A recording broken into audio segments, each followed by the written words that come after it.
Quiet down now. George Washington Hart put his hands flat on the dining room table and levered himself upright. I have something to say. Deep voices stilled and masculine laughter died. Looking down the long expanse of walnut laid out in china, silver, and crystal, he surveyed 5 of his 7 sons. Dark-haired, with either blue eyes or brown, depending on whether they took after his late wife or himself. Intelligent, strong, capable, God-fearing, ranging in age from 34 down to 23. They were strapping examples of Texan manhood, everything a man could ask for in his progeny. Except for one thing. Not a one of them had seen fit to marry and give him some grandchildren.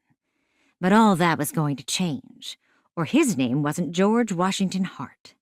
After all, he wasn't getting any younger, and the doc over in San Antonio said the sand might be trickling through his hourglass faster than he thought. Your boys have made me proud, and that's a fact. And like my father before me, I always planned to give my sons their inheritance while I was still around to watch them enjoy it.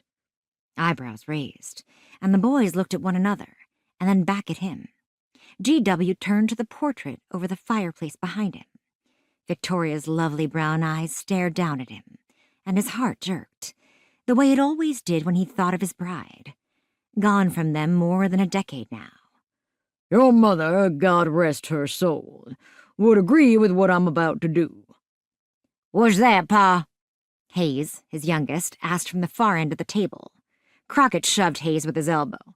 If you keep your tater trap shut for a minute, he'll tell us. My tater trap? You've been talking flat stick through the whole meal. My ears are worn out listening to you. Hayes shot back. Knock it off, both of you. Austin, the eldest, leaned forward from his seat at G.W.'s left hand and sent them his best glare. Go ahead, Pa. Thank you. Hey, Parla, G.W. called out into the hallway. Bring our guest in. The housekeeper led Harley P. Burton through the doors. The arrival of the lawyer had all the boys sitting up straighter, with the exception of Bowie, who scowled and leaned forward so his hair fell over his face. His shoulders hunched, and he put his elbows on the table, bringing his hands up and lacing his fingers together. He pressed his lips against his thumbs and went still. G.W. shook his head over his second-born's insecurities. Wounded and captured at Gettysburg, Bowie had never gotten over the loss of his left eye, or the black powder burns that colored the left side of his neck and face. Always a taciturn kid, he'd become even more so over the years. Bowie was the one G.W. worried about the most once his announcement was made, though none of them would be particularly happy with his decision.